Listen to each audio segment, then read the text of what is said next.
We begin in our nation's capital, where the White House is now taking control in a move President Trump says will stop crime and homelessness in that city. His D.C. crackdown includes the deployment of the National Guard and the federalization of the city's Metro Police Department. He is calling it Liberation Day for D.C., saying he's going to take the capital back from criminals. But local leaders, including the mayor, are calling this move unnecessary, citing data showing violent crime is already falling.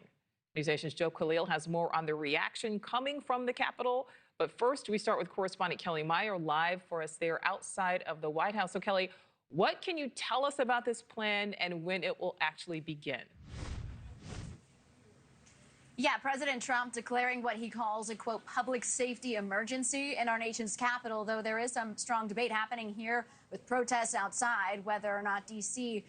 Feels as though there is an emergency here. So a lot of questions today. We were in the room when President Trump walked out to the White House briefing room podium, and he was flanked by his Secretary of Defense, his Attorney General, the FBI Director, Secretary of the Army, and Interior Secretary, along with the U.S. Attorney for Washington, D.C. And at this incredibly rare news conference, he revealed his plans to take over Washington, D.C. police and deploy National Guard troops in the Capitol. I'm told to expect about 800 soldiers. That's as many as are in the D.C. National Guard. And he declared a public safety emergency in order to put the Washington Police Department under federal control and deploy the National Guard. He announced that the Attorney General, Pam Bondi, she will be taking command of the Metropolitan Police Department, and the DEA Administrator, Terry Cole, he will be the interim federal commissioner of the department. Take a listen for more.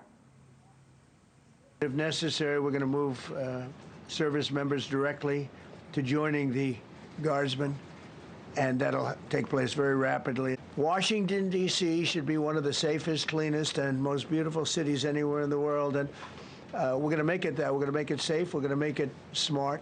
We're going to make it beautiful, so beautiful. Now, violent crime is down 26% this year to date, and that comes after it was down 35% in 2024 versus 2023. Homicide down 12%, carjackings down 37%. We're also looking into the numbers on homelessness. That is also down 9% compared to 2024, 5,000 people around in the district. The president saying on his True Social page that he was going to move them away from the Capitol, though we don't know exactly where he may put them. And he also said he could do this in other cities, Nichole, so something that we're watching for as well. But he did say he hopes that other cities take this as a lesson and learn from Washington, D.C., and that way they clean up their own cities. Nichole. All right, so Kelly, D.C. is granted some amount of autonomy because of the Home Rule Act of 1973. So how is President Trump able to do this? Yeah, so this act of 1973, it gives residents control over their local government. This is something that the president is citing an emergency, a public emergency, to put this into place.